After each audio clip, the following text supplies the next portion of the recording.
Welcome to Adastra. And for those who remember where we last left it, Cato was up to no good, as everyone's probably expected, riding roughshod over the Constitution, not being a decent chap, and that's all I'm going to say. If you figure out what I'm on about, good for you. Let's get into the reading. Tibor, run! Run to Neferu, run! I stare at Amicus numbly for a moment in which I want to do so much, but can't, then turn and start to run. I run as fast as I can, disappearing behind the trees and bushes, just as I hear Cato yelling for Com to execute me. Hearing that, my whole body numbs up. I can barely feel my feet hitting the ground, pumping my arms as I tear through the garden. I don't even bother with the paths, instead crashing through the foliage and bushes, scratching up the skin on my arms and legs as I trample over something covered in thorns. I don't even care as I run straight through a 10-foot wide spider web, the massive spider in the middle hitting my chest, then falling and disappearing under my feet. The sound of Cato and Amicus struggling behind me has long since faded. Now all there is my heavy breathing and the snapping and crashing of the plants around me. I wonder if maybe I should stop making noise, try to hide instead. But I worry that Com will know exactly where I'm at. I know they're following me right now, and ominously I can't hear a damn thing. I can't see them either, just the flashes of branches and greenery around me. When I finally make it to the main path of the palace, I catch my first glimpse of the drones. They're hovering further up the path, toward the amphitheatre. It makes me wonder if they're stuck on a grid somehow and have been unable to follow me into the actual garden. I think about turning back and trying to hide in the garden again just as I rush through the entrance, but I realise immediately they're too close. Sure enough, I hear a crack behind me just as I turn the corner in the main hall towards Neferu's room. I get a glimpse of it out of the corner of my eye. I'm not sure what I expected the weaponry to be. A red laser, an arc of electricity, actual bullets maybe? What I do see is a strange bending of the air in the space I'd just been a second ago, like looking through a warped piece of glass, before suddenly it snaps back into place, making my ears pop and throwing my body sideways. I stumble, but I don't stop, Neferu's room just a few dozen feet ahead of me. Now I can hear the drones, an odd, angry buzzing like wasps. Halt, Tibor. I hear Com's gentle, calm voice, a stark contrast to what he's actually doing right now. It startles me and I put on an extra burst of speed just before I reach Neferu's door. I can only hope that he's there, otherwise I'm going to be cornered. It'll be where I die. With my breath wheezing through my throat, I throw a hand out desperately, pressing it to the black panel on the door. Nothing. It doesn't open. It's locked. I thought doors didn't lock here. I see the drones out of the corner of my eye, and I pound on the door as hard as I can, screaming as loud as I can. Neferu! Neferu, help! There's a pause, and I hear something to my right that sounds like static, getting louder and louder, and I press myself against the door, waiting for whatever it is the blast will do to me. Then I'm falling through space. I'm convinced then that I've died. This falling sensation is what it's like to die. Will I land on something, or just fall forever? I get my answer almost immediately as I hit the ground face first on the hard marble floor. I'm dazed as there's a sharp crack behind me, and I feel the force of it sending a gust over me. Howtep! Neferu's voice yelps above me. I hear the sound of the door sliding shut. Com, what is going on here? Disengage your door security measures, Neferu. What's happening? Neferu is crouching over me now. I think he's talking to me, but Com answers him instead as the jackal starts to help me to my feet. The child is to be terminated. Please disengage security to allow drone entry. What? No. Tibor, what's happening? Neferu has pulled me to my feet at this point, looking me right in the eye. I find myself way more out of breath than I thought I was as I try to gasp out an answer. Amicus, lost emperorship. Neferu, open the damn door! Cato's voice crackles through the speakers above me, making me jump. It's strained and breathing heavily, and I wonder what he's doing right now, and what Amicus is doing. The jackal pushes me back to stand behind him, keeping himself between me and the door. Even though he's got his face set into a stern glare, he's as calm as he always is. Cato, what a pleasant surprise to hear your voice. May I ask why you want entry into my quarters? Emperor's quarters, you dog! Come override door security! Overriding security. There's a hiss and click from the door, and suddenly it slides open. Quickly, Neferu backs into me, much like Amicus did earlier this morning, and I found myself pressed back into one of the pillars, the jackal's body almost entirely covering me up. Although I know Amicus is a good deal bigger than Neferu, I'm still struck by the jackal's size now that he's so close to me. Step aside, Neferu, or risk being shot. Don't shoot the jackal! Neferu, what are you doing with it? Cato is breathing heavily, and it sounds like he's moving around. Can't see a damn thing. Have you called a ship? Yes, Your Imperial Majesty. There's more muffled moving around, and I wonder what Cato's speaking into. Maybe a drone. Neferu, I asked you a question. Simply protecting a fellow Chemian. There's a moment of silence. I what? Chemian. Neferu enunciates very slowly, and I look back of the back of his head, just as confused as Cato. Don't press so damn hard, cat. What do you mean, Neferu? Cato's voice takes on a more growly tone as he turns his attention from whatever he's doing back on us. I mean that Charles has been granted citizenship in the Chemian kingdom, and it would be unwise to attack him. Neferu's voice takes on an almost smug tone. An attack on him would be an attack on us all. Surely you understand this, Emperor? You lie! Would you like to test that? There's a long pause. In the meantime, a low rumbling sound grows, audible not only through the intercom but through the floor of the palace as well. My ship is arriving, Your Imperial Majesty. Yes, I can see that, cat. Neferu. Another long pause. We will discuss this further once I'm back in the palace. I don't know what you and Amicus have planned, but I know that I'll be keeping a very close eye on you. That creature is not to leave the palace. The wolf suddenly grunts, and I can hear the voices of other wolves as well. I'm fine. Just get me to hospital. There are more sounds of movement, grunting, cursing, and voices of concern before the wolf speaks to us two again. And remember, you have no way off this planet at the moment. It would be wise to do as I say. Of course, Your Majesty. Cato grunts. Come, cancel last directive. Execute Tibor if he tries to leave the palace. Yes, Cato. Connection suddenly cuts off, and the two of us are left to stand in silence. Finally, Neferu lets out a long, soft sigh. Damn. The jackal finally takes a few steps forward before turning to face me. Well, this situation is less than ideal. I received news that you somehow rose from the dead last night, and now this. Com has sent us the physician.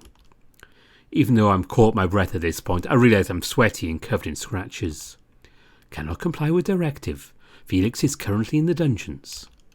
What? Why? Under the orders of the Emperor, Neferu. Damn. This time the jackal says it out of amazement rather than annoyance. Well, send bandages and a salve at least. Yes, Neferu. Tibor, what happened? Where's Amicus? After a few more deep breaths, I begin to go over everything that just happened, starting the point where we were woken up by Cato, then during where I'd attacked Casius and made a run from Neferu's room. I tried to keep things vague, like Cato just decided Amicus was unfit for the job, wanted to illegitimately put Casius on the throne.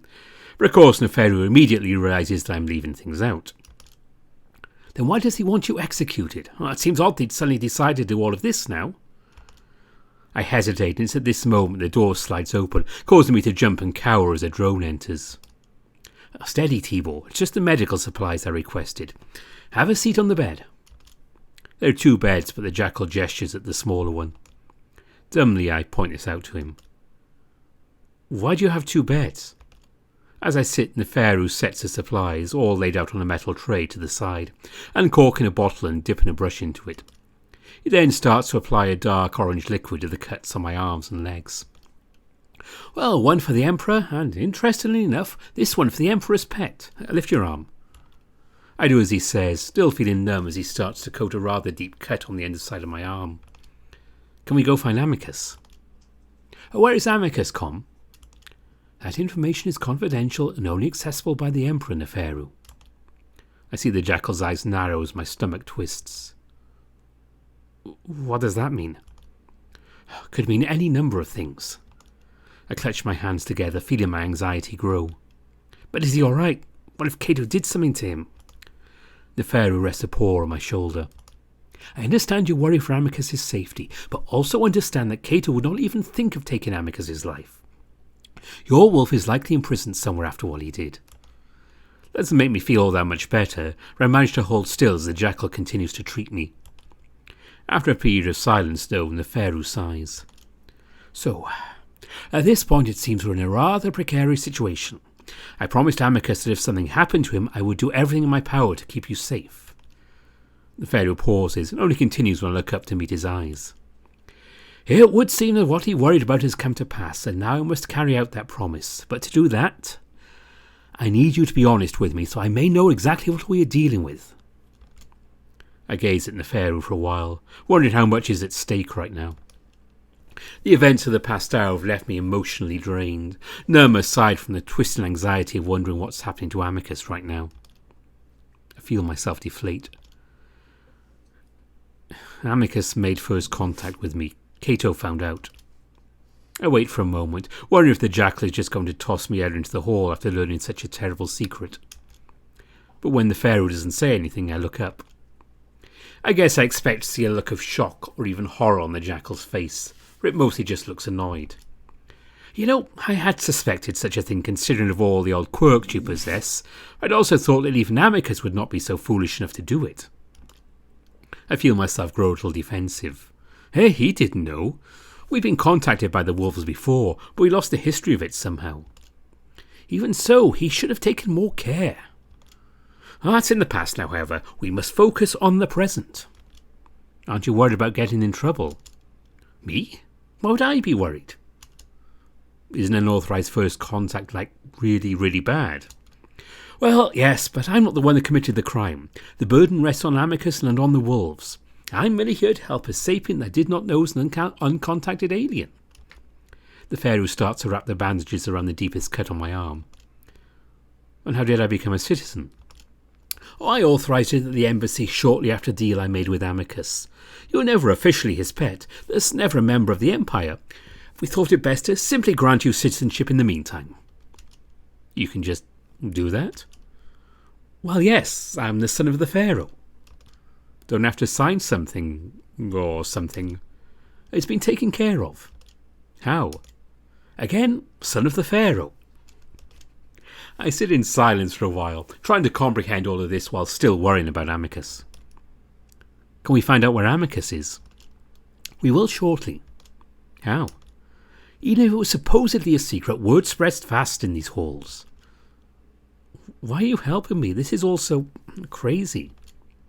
I've told you before, Tibor, it's the duty of a Chemian to help a sapient in distress. I stare at the jackal. Uh-huh. And why else? Neferu smiles gently at me. Despite our past interactions, I consider Amicus a friend. You are very important to him. I see it as my duty to keep you safe. Would it be strange that I consider you a friend as well? Friend? Does this have to do with the alliance? Neferu continues to smile. I suppose there are a few other reasons. Those reasons are pretty easy to figure out. Keeping me protected will keep Amicus happy, and Amicus knowing that Neferu did that will make the alliance more likely, assuming we get out of this mess. Obviously Neferu won't say, but knowing this is most likely the main reason actually makes me feel a bit better. I don't have to worry the jackal has some other nefarious plan in store for me. Virginia requests access to your quarters, Neferu. And here might be the answer to your earlier question. Granted, Com. The door slides open, revealing Virginia. She doesn't look happy. Immediately she stalks into the room, eyes on me, glaring. I wonder what exactly it is she's waiting for, then the door slides shut. What in the name of the Romanus have you done, alien? Neferu chuckles. Easy, Virginia, he's been through quite a lot in the past hour. Easy. Casius and Cato are in hospital. Amicus is in the dungeons. Casius to become emperor. Our plans are in ruins, Neferu. The wolf folds her arms and walks round slowly that she can better look at me. What happened? My first instinct is to stay quiet, cross my eyes in that dull, vacant stare and pretend not to understand. Then I realised I don't have to anymore. I'd come to this realisation after the second trial. Now that everything has fallen apart, and I actually have some protection, I find myself bristling at the she-wolf's accusing stare. Cato's a complete monster. He staged a third trial so Amicus would lose. I used the Nervo on Casius and should have done the same to Cato. Then Amicus ripped his visor off. Virginia gives me a look of surprise, probably not expecting me to be so honest. Or maybe she's just shocked at how brutal things got.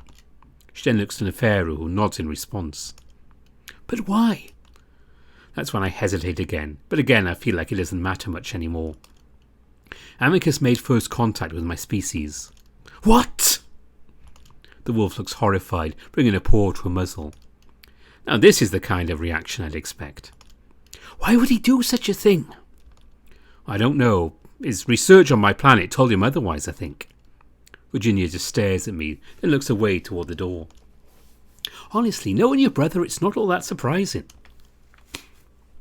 I know my brother is an idiot. I did not know he's psychotic. Now I really bristle. The idiot thing might be kind of true, but talking about Amicus like this after everything that's happened, while he's sitting in the dungeons, wherever those are, makes me angry. Hey, he had no reason to believe we weren't part of the Alexios. The library or archives or whatever told him what we were. He just panicked and rushed things when he found out the truth. Neferu and Virginia stare at me, looking unconvinced. I sigh. So, where are the dungeons? Is he okay? Can I see him? Virginia paces around to the side, staring into the fountain. He was stunned by a drone, but was conscious as he was escorted. The dungeons are under the palace, possibly just under our feet. I look down automatically at the marble floor, picturing the wolf sitting down there. Can I see him? Obviously not. Cato is allowed access only for himself. That authority will pass on to Casius when he becomes emperor. I continue to stare at the floor. I feel better now that I know he's at least alive. I want to see him. I need to see him. So what do we do now? I look up to see that Virginia is talking to Neferu. I'm working on it. This will take some time to sort out. And it was all going so well, as it so often does before it falls apart. What are you talking about? Virginia glances at me in mild surprise, like she forgot I was there. It does not concern you, Tibor. You look injured. Why don't you rest? I stand up. Look, I think by now you should know that I'm not some idiot slave you'd order around anymore. It was an act. I understand everything you say. I know all of you have your own little agendas. I see Virginia bristling, but I just don't care anymore. But honestly, I don't really give a fuck what either of you want. I just want to help Amicus. So if that's part of this plan you're talking about, then I want to know about it. The two aliens stare at me. Then Neferu starts laughing, but I cut him off. Oh, stop acting like everything's so fucking amusing to you. This isn't funny. Amicus is in trouble, and even though he put me in this mess, he's the only one I know for sure that gives a damn about what happens to me. Thankfully, the jackal does stop laughing, regarding me with those blue eyes. You're right, Tibor. I apologise. I was just not expecting such a powerful retort. I like it. He then turns to Virginia. He's a part of this as much as we are. I believe he should know what we are up to. Virginia sniffs. Granting him Chemian citizenship seems to have bolstered his boldness. I wonder if that was a mistake. It was necessary. Neferu then turns to me. Tibor, these plans were meant to be set in motion once Amicus became emperor. We both have interests in Amicus becoming emperor. We did not interfere during the trials. We did plan to begin our work when it was all but confirmed who would become emperor. What interests? Well, it may come as no surprise that I wish to have the alliance. Virginia, on the other hand... Neferu glances at her. The wolf barely seems interested and shrugs his shoulders. To be his chief adviser. In the end, we both agreed that Amicus would be best to fulfill both our interests, as opposed to Casius. We simply agreed to help each other accomplish those plans of ours. Interests. I guess that's the appropriate word to describe what most relationships hinge on in this stupid empire. Do you even care that your brother is in the dungeons? Ask Virginia directly, surprising myself. Or do you just care about what interests you? Virginia scoffs at me, and Neferu gives me what I can only imagine is a warning look. I care deeply about many things. What I don't care for is being lectured by an alien who does not understand the meaning of Wolven legacy. I don't say anything, and Neferu coughs. Anyway, we have plans to work together to see if there might not be a way to redeem Amicus and place him on the throne. Already? Wait, did you already have plans to unseat Casius if he won? Yes. I shake my head, really just realising just how much of a facade this entire empire really is. Well, then I want to help. And what would you be able to do? Well, I never had a problem with Virginia while I was pretending to be a pet. I find talking with her directly to be rather unpleasant. But I guess it makes sense as she'd be bitter towards me. I'm technically the reason her brother is in the dungeons, and her chance of being advisor is now 0 under Casius. Virginia may be right, Tibor. You're on unstable ground with Cato and Casius, the 2 most powerful wolves on the moon. You should probably stay hidden in my quarters for the foreseeable future. I frown. All day? Every day? Yes. I don't like the sound of that at all. Well, you could be useful if the 3rd trial was truly staged. Obviously, your word won't hold much weight. We can find footage to go along with it. We might be able to put a dent in Cato and Cassius's image. I look at Virginia, but she's already stalking off toward the door. Unfortunately, I have to attend a meeting in Cato's stead, for obvious reasons. We'll have to discuss all of this in depth later. As she reaches out for the black panel, I suddenly have an idea. Virginia. She doesn't say anything, but her ears perk. Could you talk to Casius when he's emperor about letting me see Amicus? I just want to make sure he's okay. There's a short pause as the door opens, for I see her nod her head. I'll see what can be done. With that, she steps out and the door closes behind her. I'm left alone with the jackal, my new, well, not master. I guess more of a partner. He smirks at me. Try not to antagonize her too much in the future. She started it. Oh, I recognise that, and it was wise for you to put your foot down not only with her, but with me as well. But she's very, very smart, and it's essential we have her on our side. He's not wrong. I realised just before she left that she's basically my only connection to Cato and Casius, both of whom I doubt would want to talk to me. Now, the jackal moves the door himself, calling over his shoulder. Unfortunately, I must also take my leave. I'm going to gather a bit of information from the city. I'll be back toward the end of the day. Again, try to stay inside this room. Talk to everyone but the Emperor. With that, the jackal leaves the room as well, leaving me alone in the room. I lay back, wondering how things went so wrong so fast. I don't like any of this. Just like my first day on this moon, I feel out of place and completely out of my element. I just wish Amicus were here. I roll over, hugging the pillow as I try to fall asleep.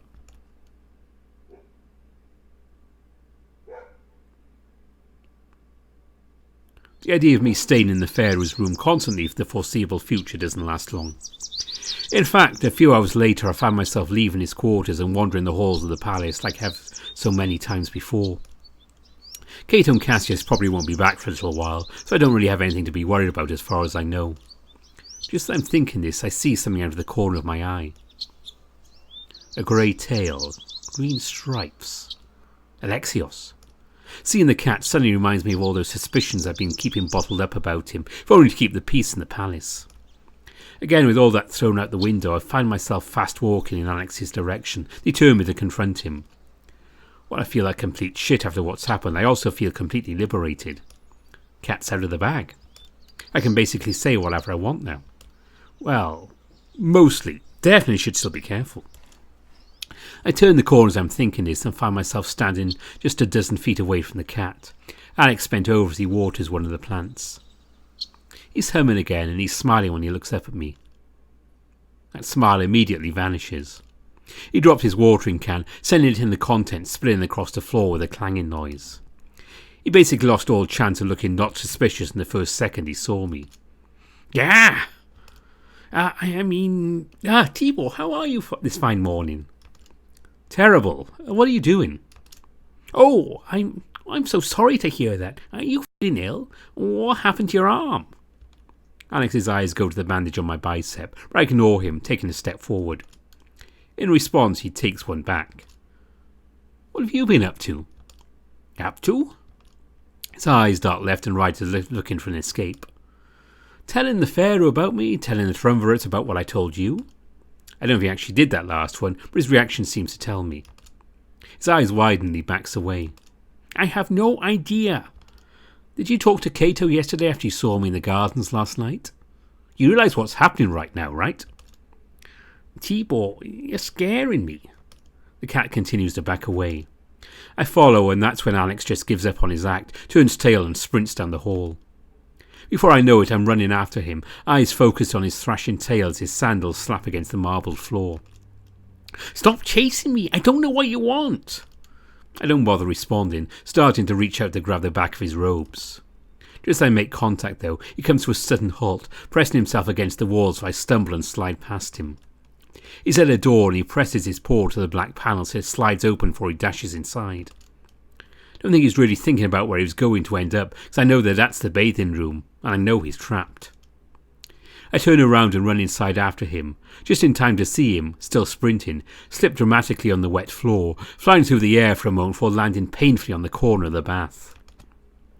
I hear him wheeze before he plunges into the hot water. If he lost his breath, it's back as he comes up with a gasp, letting that all out in a scream of pain. Ah, hot! The cat scrambles out of the water clumsily, scrabbling at the sides with his claws before finally rolling out, looking small and dishevelled with his fur all matted up against his skin. He curls up, and to my surprise I see that he's crying. This sight alone is enough to give me some doubts that Alex is the conniving saboteur I think him to be. He looks so pathetic right now. I stand over him for a bit, looking down his pitiful form before clearing my throat. You okay? Okay? I think you broke my ribs. Me? You're the one that ran away for no reason. No reason? You advanced upon me in a threatening manner. The cat curls up again and makes some more sobbing noises, and between believing him and believing that he's flat out faking. Sit on the bench. I reach down a hand to help him up. We swatch it away. I narrow my eyes. Answer my questions, Alex. The cat finally sits up, sniffling and rubbing his nose while the other paw clutches at his side. I have no answers. I'm simply a pet. Painfully, Alex gets to his feet before setting himself gingerly on the bench while stripping off his wet robe. Yeah, and I was simply being a pet yesterday. I'm not as stupid as you think, Alexios. Alex looks up at me, that pathetic, sad look replaced by one I can't really explain. When he remains quiet, I try again. I know everyone has interests here. What are yours? Maybe we have the same ones? You're not being very subtle, are you?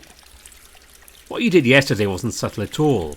Who else would have told Cato that I was conscious again, that me and Amicus are lovers? Alex frowns, then shrugs. How am I supposed to know? I told Casius last night. He could have told a number of people, especially Cato. That makes me pause. Of course, Alex talks to Casius on a regular basis, probably every night.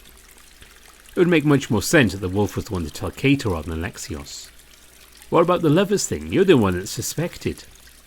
Well, him and Neferu, but I know Neferu wouldn't tell. Alex scoffs, having taken off his robe and in the process of examining his side. It looks fine to me, no blood or anything, but he winces as he prods at it. You think it wasn't obvious? It was a prominent rumour ever since the first trial. I guess Cato did walk in on us in bed together. I feel my resolve failing a bit. Then I remember Neferu again. But Neferu told me you confessed my intelligence to him. Why would you do that? This time the cat's reaction is rather different, his ears blushing as he looks away. He was curious about you, and he can be persuasive. I'm sorry I told him. Again, I thought it was obvious. I didn't think he'd tell you. Alex scowls, massaging his ribs. I glare at the cat, wondering if I'd just made a huge mistake. But what about the triumvirates? I told you first, and then you all suddenly found out somehow. Alex quirks his head. Well, Casius was discussing it with someone else, wasn't he? Virginia. Maybe it was that person? Neferu said they hadn't interfered at all in the trials, and Virginia didn't show any indication that she might have sabotaged her own brother. But then again, I have the feeling she's probably a lot better at acting than anyone else here. I know I can't really trust anyone now, except Amicus. Maybe Neferu.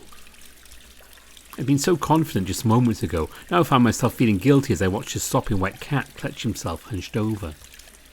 I don't trust him to be telling me the truth, not at all. But I also don't trust myself in being so confident that he's lying. So, shamefully, I reach out a hand, resting it on his shoulder. He flinches, then glares up at me. Sorry, I'm just trying to figure out what's happening. Alex carefully moves my hand off his shoulder, but he doesn't seem all that angry.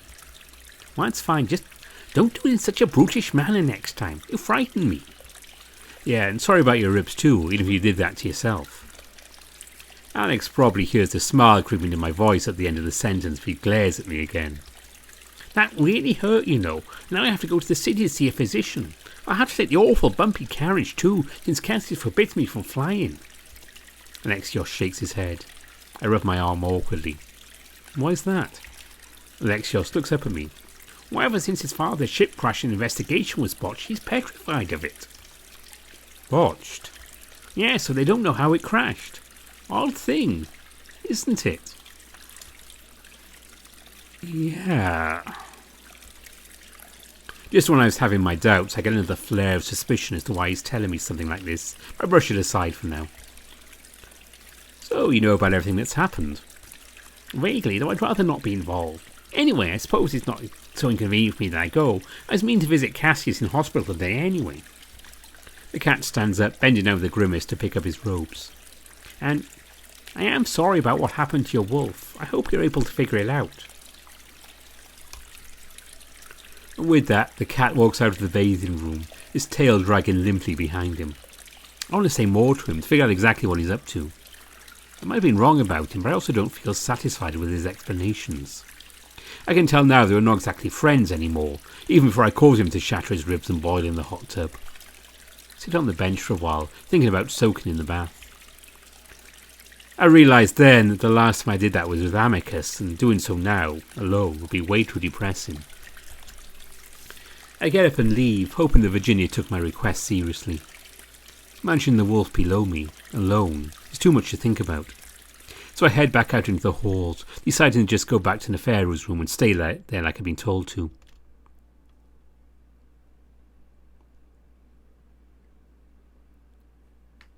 A few days pass like this. There's a bizarre calm in the air. The palace is quiet despite the absolute chaos that the top echelon of the empire is in right now. In the meantime, Casius becomes emperor with surprising little fanfare. I watch it on the screens, the young white wolf's right leg and right arm in casts, which explained several times to have happened in the third trial, as he's coroneted by Cato, who is now missing his visor. That isn't explained to the viewers at all. I don't feel much as this happens, realising how fake all of this is. It doesn't seem to mean anything despite how much I'm told it means. It's all theatrics. What matters most now is taking the two of them down and getting Amicus up and out of the dungeon. Even now I'm not really thinking about getting home, despite the stretch drive should be returning any moment now, if it hasn't already. There are bigger things at stake here, the main one being my best friend's life. That's why on the third day after the fake trial, I find myself eagerly involved myself in a discussion with Neferu as he tells me his plans. Cato's due back in the palace that day. We both suspect they'll be making a trip to our room. So the most important thing to the wolves is drama, a scene, something memorable. That's all they seem to care about around here. Neferu sniffs submissively as he sips at his wine. I find myself starting to see why Amicus might find him so irritating. Not that he's wrong though, and I usually find myself agreeing with him. So, make a scene that makes Cato and Casius look bad?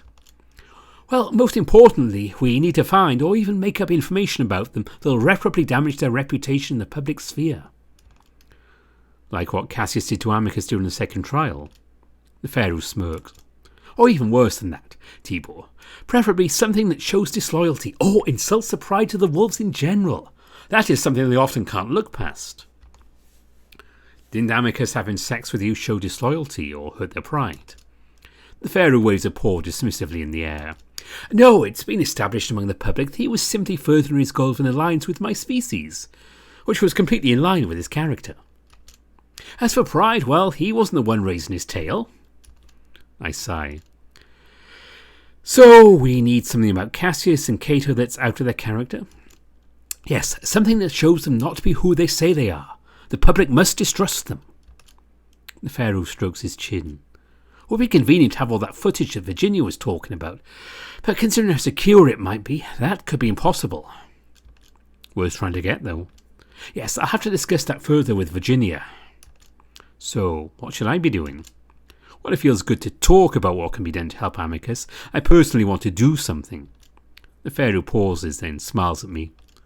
Tibor, my duty is to not put you in danger, as I've said. I won't have you... Well, I don't care. I need to help. I'll do whatever I have to do. Neferu raises an eyebrow at me. Oh yes? You think you might risk your own life? Cato is only barely tolerating the protective line that being a Achaemenid citizen affords you. I would not push him further.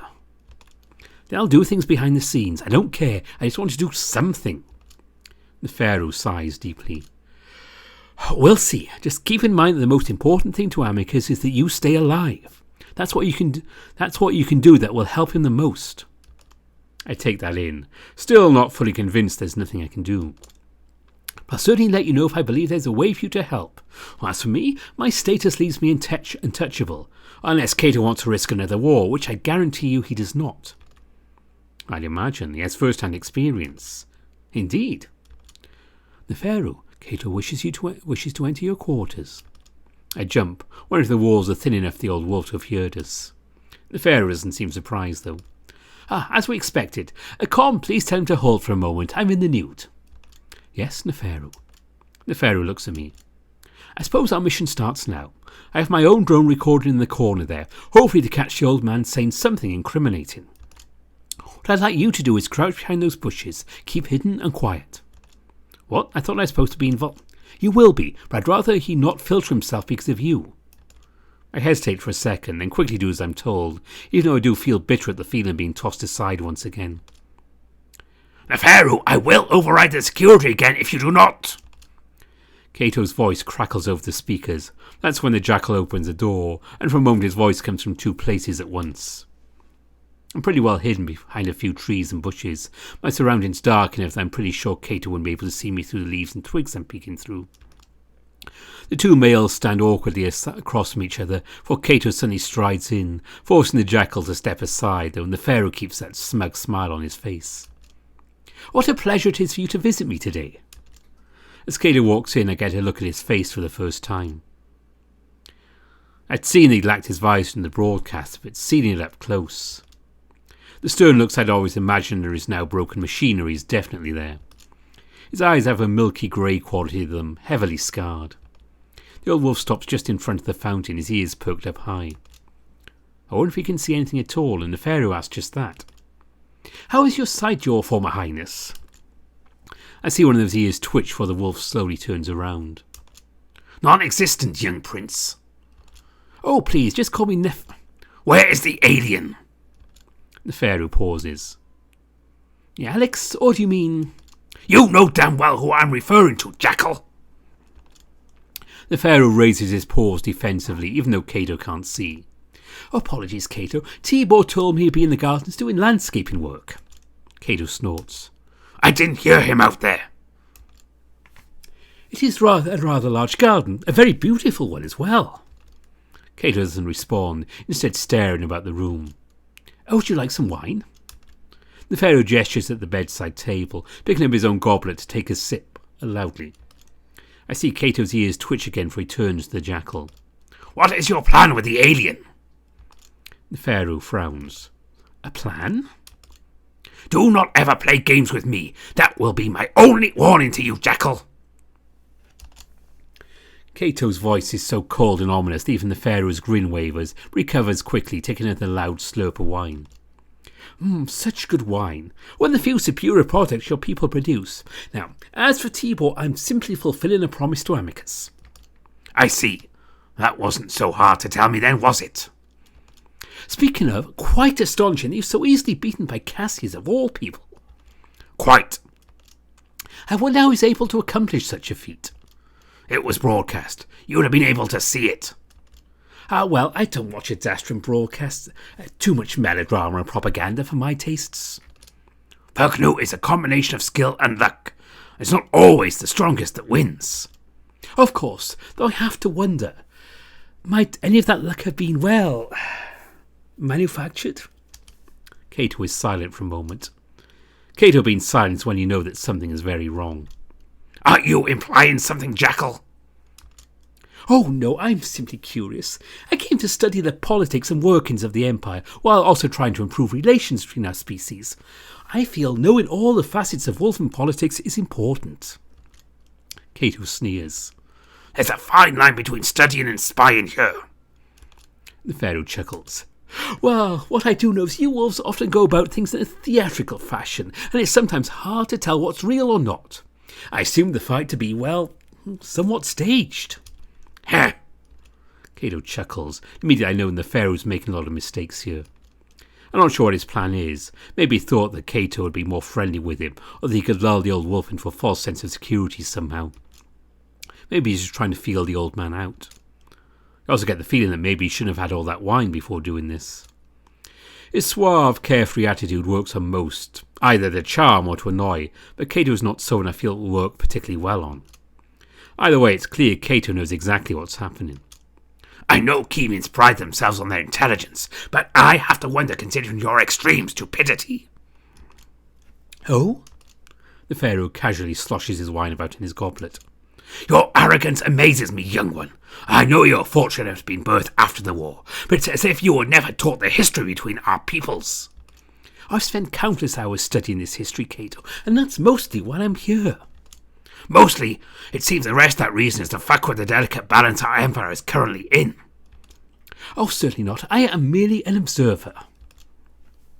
I want to tell Neferu to shut up, just tell Cato to go look me out in the gardens or something. I can see the hackles on Cato's shoulders rising. I can only hope the jackal is right about being untouchable. I know I offered you to stay in this palace as long as you pleased, and I never withdraw an offer without good reason. But have you thought of moving out to the city? There are many accommodations out there. Oh, no, thank you. I much prefer it here. Everyone is so interesting. It is just like a Keeman to take full advantage of a wolf's tolerance. The pharaoh quirks an eyebrow. A tolerance? Not a word I often associate with a wolf. I can tell that the pharaoh's losing his cool as well. Our tolerance for your arrogance was unprecedented. The pharaoh seems confused for a moment. Oh, are you referring to the war? I'm sorry, we're quite a bit more blunt where I come from, so I did not realise what you were getting at. The pharaoh smirks. For a moment I thought you were coming on to me, much like Amicus did. Definitely too much to drink. Well, this jackal is a lot crazier than I thought he was. You wolves tend to be aggressive, like... Cato becomes a blur, closing the 5-foot distance between the two of them in less than a second. The next thing I know, Cato has the jackal up against one of the pillars, slamming the pharaoh so hard against it I see the plaster crack and fall away. The pharaoh grasps loudly, kicking out at Cato a few times as he struggles with the old wolf's thick arms. Get off! The pharaoh kicks out again, this time at Cato's groin. If the old wolf felt anything, he doesn't show it, instead holding the pharaoh tightly in place while he snarls in his face. Speaking of tolerance, I have tolerated your arrogance for far too long, just because you are the pharaoh's son. The second son, and of a ruler with so little power over his kingdom in the first place. I shouldn't be surprised. Cato pulls Neferu forward, then slams him back against the pillar again, causing more plaster to fall, and the jackal's teeth to clack together loud enough I can hear it. You're all the fucking same, every single one of you, but somehow you're the worst I've yet to meet. Again, Cato slams Neferu against the pillar, and I start to stand up, wishing I had a nervo. Neferu growls, trying another kick. Is this the next generation of Kemian we deal with? I know you weren't alive for the war, but it seems another one is inevitable if you're an example of what's to come. Neferu tries to speak but lets out a choked cough. Cato loosens his grip and Neferu gasps a few times. Amicus was a bit less rough. If you wanted to put your paws on me, you only had to... This time Cato almost lifts the jackal off his feet, cutting Neferu off with a horrific gag like he's throwing up. I must say you have a funny way of going out building an alliance, as if you thought tail raising would get you whatever you wanted. Now Neferu really starts to struggle, kicking around aimlessly, throwing his head left and right, sending drool flinging from his muzzle. Cato doesn't relent. I notice it's my cue to do something. It's been a while since I've killed a jackal. My paws have been itching to do it again. Maybe you'll be my next. I don't know what to do exactly. I have no weapon, but I wonder if maybe I can at least distract the wolf long enough for Neferu to get away, to breathe again. So I run to my hiding spot, rustling the branches and leaves as I do. Cato is so focused on what he's doing to Neferu, he doesn't even seem to hear me. As I run at him, I can see the wolf grinning maniacally into Neferu's face. This really is something he's wanted to do for a very long time. He finally seems to hear me at the last second, turning his head in my direction if I lower my shoulder to try and tackle him off of Neferu. It's like hitting a brick wall covered in fur. I make contact with the old man's side. For a moment I get a whiff of musk and perfume and I'm sent right back down to my ass. I wonder for a moment if I've dislocated my shoulder, look up in a daze at what result my attack might have had, if any.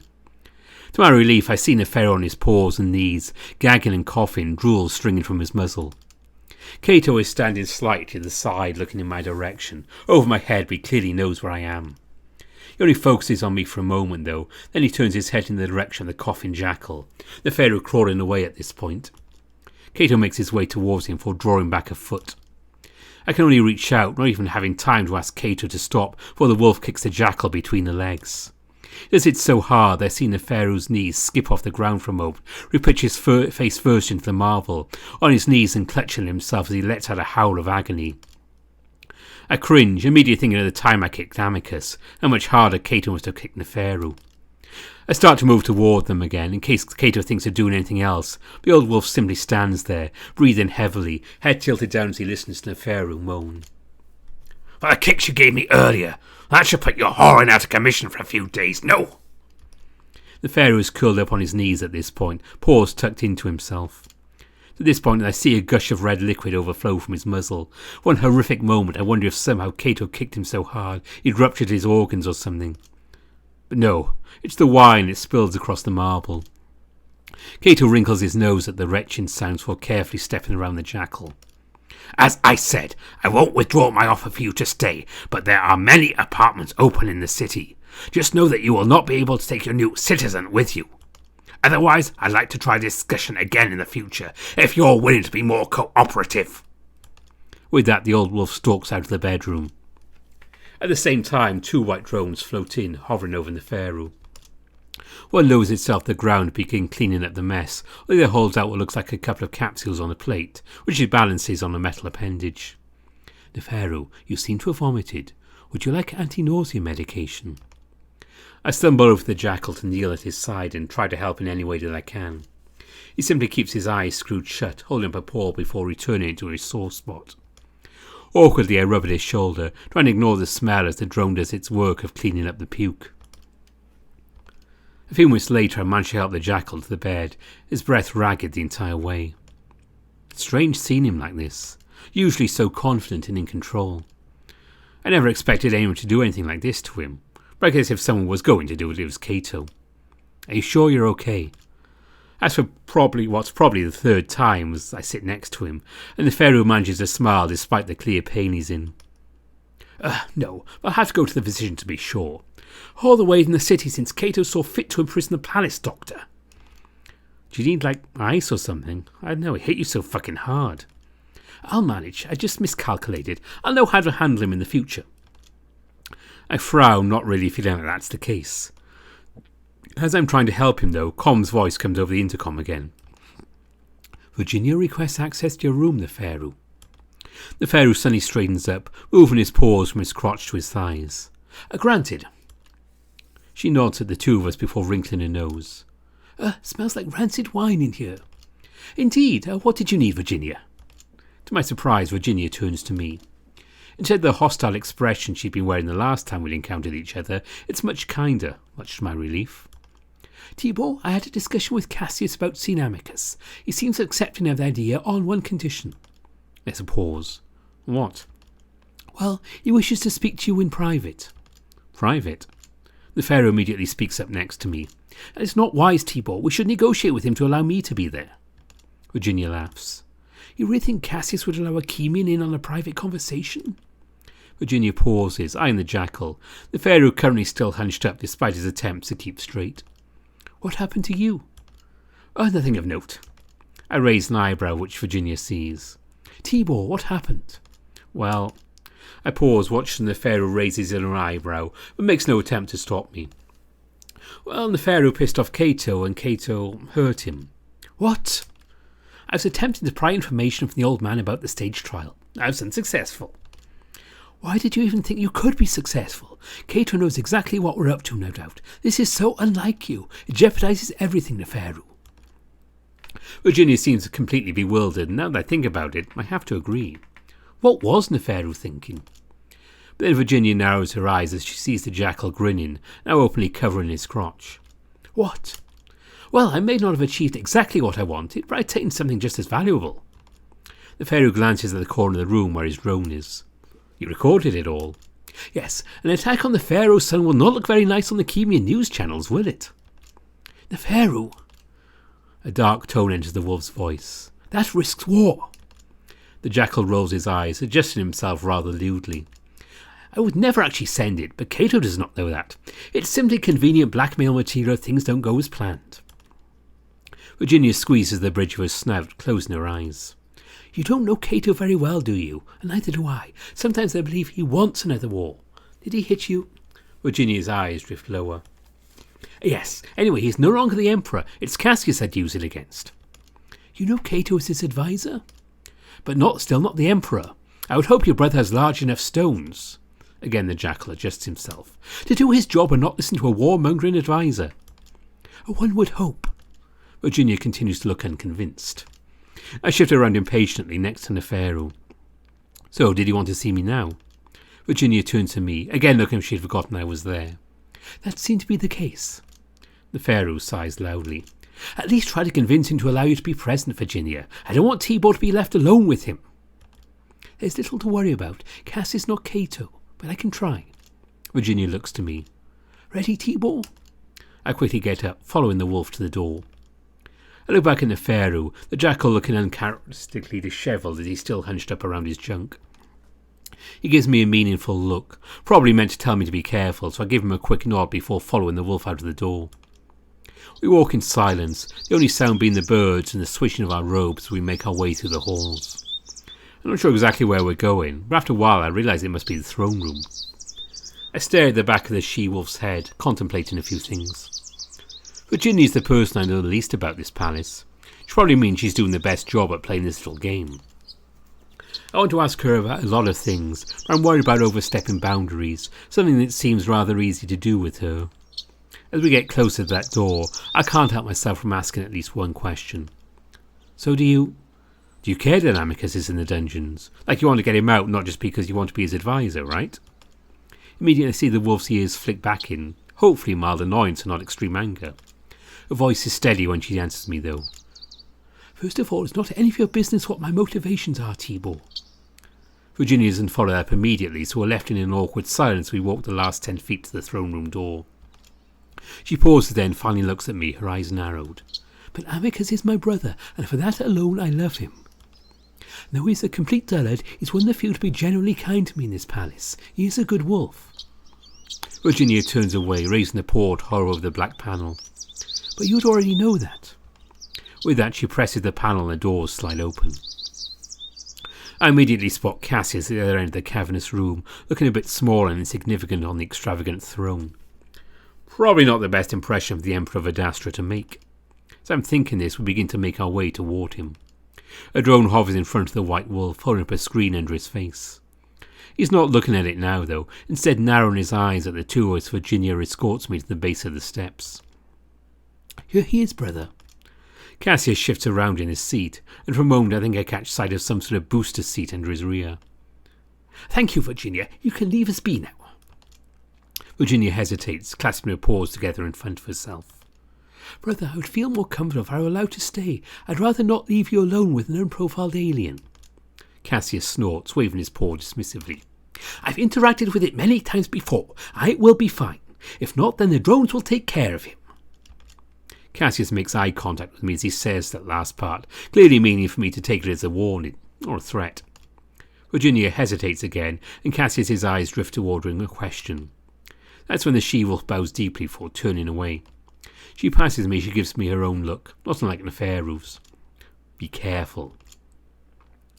I continue to face Casius as I listen to Virginia's soft footsteps recede behind me, then I hear the door open and close. I keep my eyes low on Casius's feet, though I can tell he's looking directly at me. The silence drags on. I wonder if the White Wolf is using Cato's technique of using silence to intimidate. Finally, though, he clears his throat loudly, almost making me jump. First, I want to say that you may speak freely here. I only want the truth. I look up at him then. I see he's not looking at me anymore. Instead, it's to the side as if he's lost in thought. I'm confused as to how all of this could have happened, so that if you speak the truth, you will be free from any consequences. Consequences? He's making it sound as if I've committed some sort of crime or conspiracy. I mean, maybe being part of some, but it's definitely not my fault. What do you want to know? Cassie's eyes flick to mine, and I see a mild surprise there. He's still probably not used to an alien like me speaking directly to him in full sentences. He pauses again before resting his chin on a paw, clearly trying to look casual. Who exactly are you? I raise an eyebrow. Well, Tibor, you already know this. I know your name, but I want to know more beyond that. What is it that you're doing here? How did my brother find you? Immediately, our conversation reaches the point where I find myself unsure what to say. How much can I say to him? Obviously, I can't trust him at all. I know that. But I also know he's in complete control of what happens to Amicus, and there may be a few things I have to give up to keep my wolf safe. So I square my shoulders and look Casius in the eye. I want to know that Amicus is okay first, and I want to see him. Immediately, Cassius's demeanour changes from sour suspicion to sour fury. Excuse me? You aren't the one to make demands here. I am the Emperor, and you will answer my questions. I get the vague sensation of my balls drawing up into my stomach as I realise how dangerous all of this is. My thoughts go to that physician, Felix, being sent to the dungeons without a second thought. But I know I have protections. I have to trust them now if I'm going to make any sort of deal with Casius. Yeah, but you're not my Emperor. I answer to the Pharaoh. I'm spitballing, but it seems to be working as it gives Casius pause. After a moment, it seems like he's able to collect himself. So I've heard, but remind yourself that you are on Adastra, therefore you're to abide by our laws and customs, and lying to the Emperor is punishable by death. And again, that feeling in my stomach. But I have to remind myself, rules don't matter here, it's all about playing their game. I know that Casius would never have me executed or imprisoned while the Pharaoh is here. That would be far too risky for the Empire as a whole. I can't be intimidated by empty threats, even if they threaten my life. If I want to help Amicus, I have to push the limits. At least within reason. I also remind myself that I'm not completely untouchable, as Neferu's balls can attest to. I just want to see my former master. If you can guarantee me that, then I'll tell you what happened. There's a long pause as Casius just glares at me, then he lets out a little huff. Fine. It's almost funny how he's still acting like a child, despite now being the Emperor of Adastra. So I take a deep breath. I consider lying, of course, but what Amicus did was an honest mistake, at least in my opinion. Lying will probably only make things worse when the truth should be so understandable. So I start at the beginning, how Amicus came across the records of my people in the archives, how he rushed to my planet to find a willing pet. Or everything suddenly went south when he found out far too late that we're not part of the Alexios, and finally how we try to keep it all a secret to keep the Empire safe. I emphasise the keeping the Empire safe part, even if it wasn't originally at the top of my priorities. I'm telling the truth, even if I'm stretching it a bit. Casius listens to all of this with various reactions: contempt, surprise, anger, then contemplation. I'm struck by the contrast between him and Cato. While Cato keeps his emotions in check, aside from occasional explosions of rage, Casius wears it all on his sleeve. Not that different from Amicus in that way, even if his personality is. When Casius still doesn't say anything, I sigh. It was an honest mistake, you've got to understand that. I already know that it was a mistake. Even Amicus would not make first contact on purpose. I just wondered what sort of stupidity caused it. He had no reason to think we were uncontacted. We were recorded in the library or whatever. Casius suddenly shifts on his throne. What are you? Species and planet name? His last sentence had the inflection of an expectant demand. Now I'm left to stand in silence. No fucking way am I telling this wolf brat where I'm from. Casius must see this on my face immediately, because his fur once again puffs out in anger. Do you want to see Amicus or not? I need to know this to verify that what you're saying is truthful. Is that really why? I know what you wolves do to other aliens. Why would I give away my people like that? Casius puffs himself up even bigger. I wonder if he's just going to start screaming at me. Then he suddenly just deflates. The problem here is first contact, yes? So why would I go out to find a Do whatever you think it is I do to your people. I have no interest in furthering the problem. I simply want to know. But why do you care? Casius snapped his eyes back up to mine. Believe it or not, Tibor, I am trying to help Amicus. Do you not know the consequences of such a crime? He could be executed for this. Now my heart does a backflip. What? Why? Because it is a sacred rule created by the parents. Disobeying them risks our entire empire to abandonment. But you're the emperor. If you want him kept alive, can't you just do that? I feel myself starting to panic a little. I thought that maybe Amicus would be kept in the dungeons for a while, never that he could be at risk of being executed. If it were only I that knew of this, maybe, but there are others that know of his crime and they expect me to terminate all evidence of the first contact. Casius stares at me, and as part of that evidence is, of course, me. Are you talking about Cato? He's just your advisor, right? You can ignore him. This time Casius doesn't respond, looking away again. If I can make the case that this was all a truly honest mistake, then maybe I have a chance of convincing these others. Better yet, convince them this wasn't first contact at all. Are you even sure your people are completely unaware of the Alexios? I start to say that I'm pretty sure, but he's looking at me in a strange way. Our governments are pretty secretive. They might know something. So it's possible the crime wasn't committed at all, simply a misunderstanding, and knowing where you came from can help us determine that. I'm a bit caught off guard by all of this. I guess I just expected Casius to let Amicus rot in the dungeons while he enjoyed his emperorship. I'm reminded of what Virginia had said earlier. Although they might stab each other in the back, they're still siblings. Didn't you once say that you don't care about the parents? Wouldn't be part of your plan for them to abandon the empire? Casius sighs deeply. I've said many things, but I found that once you become emperor, your perspective on things change. Like how much you need the parents. Casius glares at me, so I just go on. How were they found out anyway? Amicus said something about monitors. Obviously we can just talk about it in the open without anything happening. I look around as if expecting a monitor to poke its head out from behind one of the pillars. I don't know, but what I do know is the few who know the better. What even is a monitor? Casius shrugs. Again, I don't know. None have appeared in living memory, but that does not mean we should not be cautious. The risk is far too great. I don't really understand this. I feel as if the parents are as powerful and known as these aliens make them out to be, they probably already know I'm here. For I can bring this up to Casius, though. So what are you and where are you from? I think. He's right, it wouldn't make sense for the wolves to go after Earth. It is technically the last thing the Empire would want, especially with Casius as Emperor considering his isolationist views. Most importantly, it could help Amicus. I take a deep breath. And if I tell you, you'll let me see Amicus? Yes. I don't like only being able to go on his word, but for some reason I feel like he's being sincere. I'm a human from the planet Earth. Human? Earth. Casius mumbles the words, lingua cutting off and allow me to hear the wolf's accented voice unfiltered. He pulls the floating drone at his side toward himself, tapping at the screen a few times, probably making notes. Feels incredibly wrong at that moment, like I betrayed all humans somehow. But again, I can't see why I'd put Earth in danger. On top of that, I'm also counting on Amicus becoming emperor eventually, and I know he'd never do anything to my planet. I'm playing the game. Casius stares at the screen a while and I shift around on my feet. So, I can go see him now? He snapped his gaze up to mine. Yes, now is best. Cato should not be back for a few more hours, but I can only give you 20 minutes just to be safe. Cato, what about him? What do you mean, what about him? I want to ask Casius why it sounds like Cato is in charge and not he himself, but I know not to press those buttons right now. Never mind, so can I see him regularly? Casius sighs loudly again, standing up. If it's not often, you come to me first, and if Cato's away. Yep, definitely not fully in charge. Cato's clearly got some control over Casius. Either way, I'm too happy at the thought of being able to see Amicus semi-regularly to care at the moment. Anyway, escort Tibor to the dungeons to visit Amicus for 20 minutes. That's when I remember I have other questions. Wait, do you have contact with the parents now? Casius looks at me strangely. Yes, we made contact after I became emperor. It was expected. Oh, that's good. Indeed, though we had to implement the traditional technique, it's a bit archaic but highly effective. Oh, so do you have the stretch drive again?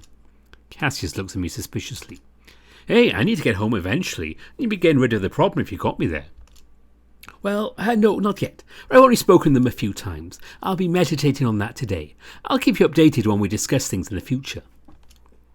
You want to talk to me again? Yes. Casius then stalks off while a drone circles around me, telling me to follow it.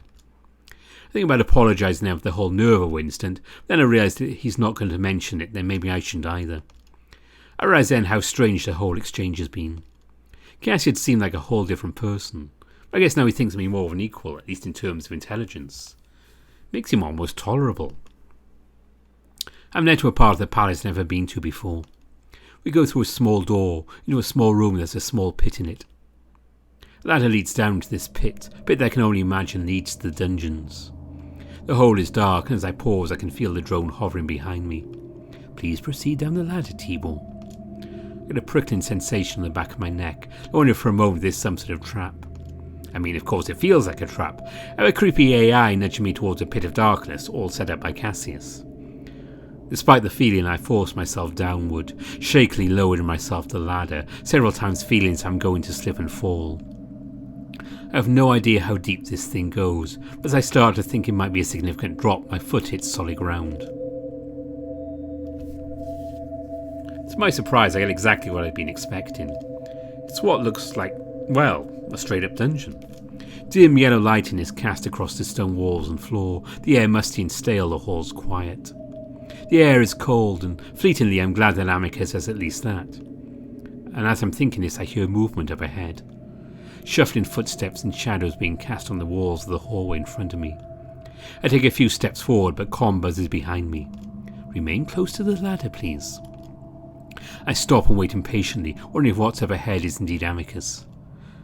Again, I get that creeping feeling that I've been betrayed somehow, that what's up ahead is some sort of monster Casius decided to feed me to. Instead, though, what turns the corner is Amicus. For a moment, my wolf stands at the other end of the hall, staring at me. Then before I know it, he's running at me. I start to move forward, but Com tells me to stay put once again, more firmly this time. So I force myself to wait, watching as my wolf sprints at me. As he gets closer, I open my arms, and the next thing I know, I'm caught up in a mass of fur, warmth, and tears. Oh, Tibor! I'm spun around in a circle, my face pressed hard against the wolf's neck before I'm set down again. Amicus doesn't let me go, though, clutching me tightly into his body. He'd sounded happy at first, but now I feel him gasp and shake. Amicus? I pull back as much as he'll let me so I can see his face. I see then he's crying, not even trying to hide as he looks down at me with reddened eyes. He looks okay for the most part. His fur is a bit dishevelled and maybe he's a little thinner, but otherwise he looks healthy. The most noticeable change is actually his smell, hint of musk without any scent of lavender. Amicus is looking at me just as closely. One of his paws comes up to brush a thumb pad across my cheek. It's then that I realise I'm crying too. So I press my face against his chest again. We stay like that for a while. After about 10 minutes, our breathing is under control and the wolf's grip on me loosens, though he doesn't let go. Finally, Amicus is the first to speak.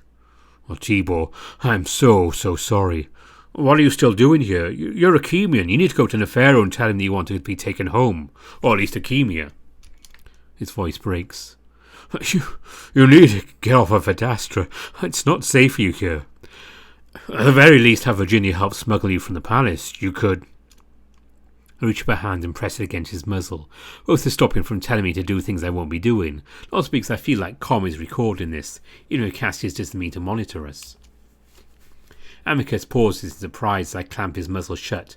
Then I see his eyes well up again as he reaches up to cut my hand and press his face into it, closing his eyes.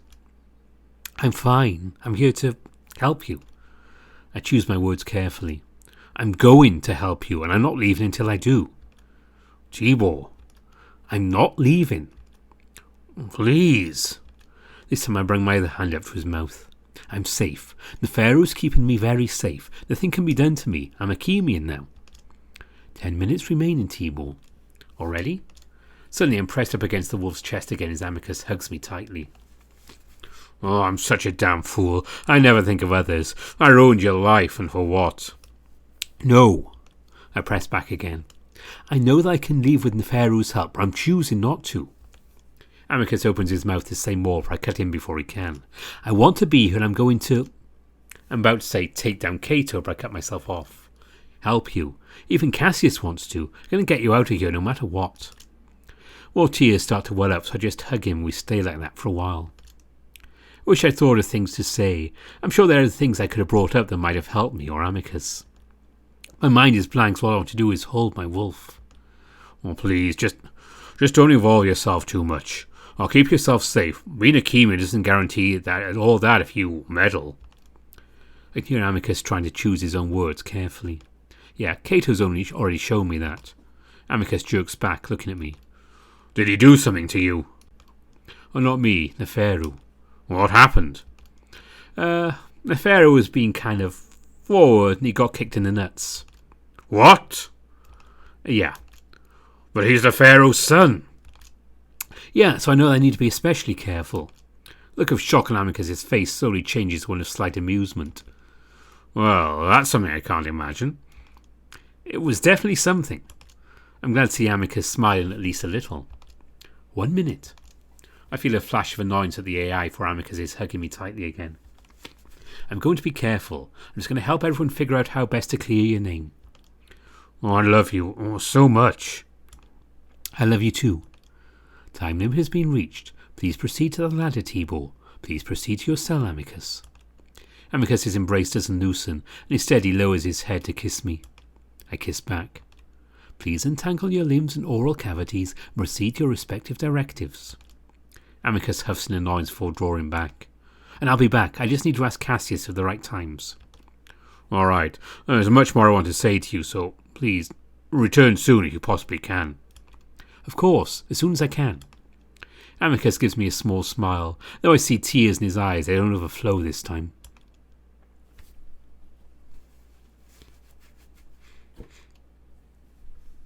The journey back to Neferu's room is when it all hits me at once. I have to constantly wipe my eyes in case someone like Alex, Neferu, or Cato comes around the corner and sees me. Already I desperately miss Amicus. Now I've just left him, I'm reminded of how alone I feel now that he's not always by my side. Next time I visit, I'll bring a bunch of stuff to say, do and eat. Can't imagine the dungeon food is any good. Maybe we can find more privacy next time, we'll be able to plan things out, maybe pass information on to him somehow. Thought of this makes me feel a little better. My eyes are mostly dry as I near the jackal's room. So at that moment I get a strange whiff of something in the air. Like mothballs? That's all that comes to mind. Something I never smelled in the palace before, so I find myself pausing in the hallway, looking around. Nothing seems out of place. It's quiet and bright as it usually is, but that's when I realise where I am. There's a door to my left, and I immediately know that's the meditation room.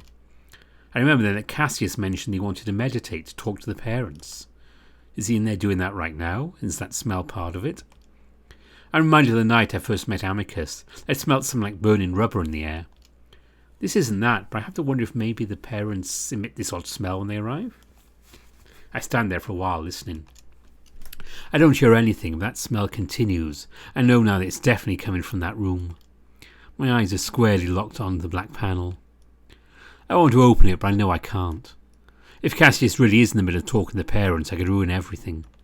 So I start to turn away, deciding I'll ask Neferu what might be going on in there. But as I do, the door opens and a cloud of billowing white smoke comes out. I gasp and jump back, seeing a figure standing in the doorway.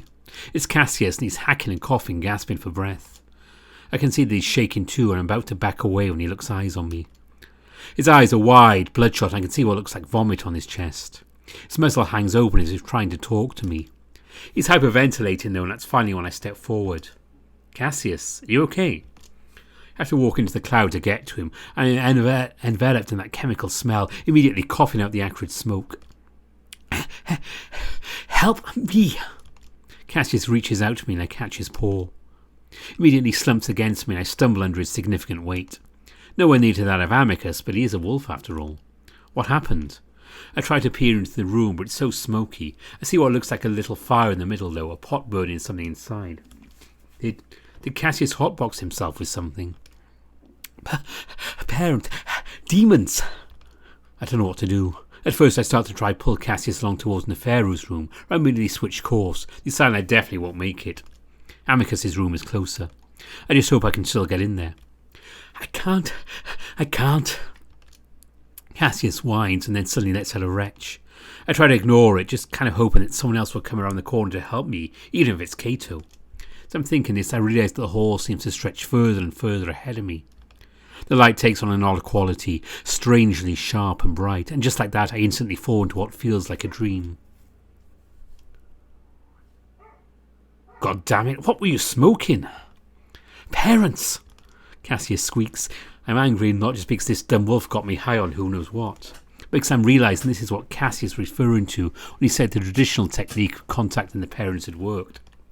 All he was doing was getting high on some DMT shit. Is this how it's always been? Are the wolves, all the aliens, just getting their crazy parent ideas from some drug? The hall continues to extend ahead of me, and suddenly I feel like I'm looping in time, like time doesn't matter at all anymore. I can see why Casius is panicking. I'm starting to myself. For what seems like an eternity, I manage to find Amicus's door. Shakily, I reach out and press the panel, the door sliding open. I practically throw Casius onto the bed. He seems to have stopped blubbering at this point. I collapse onto the sofa, my anger at the wolves and so-called parents dissipating from my mind as the high increases. I raise my hands in front of my face and immediately regret as they start to stretch and bend. Quickly, I jerk them back to my chest, hugging myself, trying to keep my breathing under control. Feels like I'm sinking into a crater, like the ceiling is raising up above me and that time won't start moving again. I gasp and clutch at the cushions, shutting my eyes, trying to calm myself down. You seem to be worried about something. Want a stress tablet to help you out? That voice sounds kind of like calm, kind of not. Hey, help you chill. What? My confusion over Com's voice melts away as mercifully darkness takes me. I'm relieved to find myself back up in space. I float, content, calm, happy, even though I sense someone watching just behind me.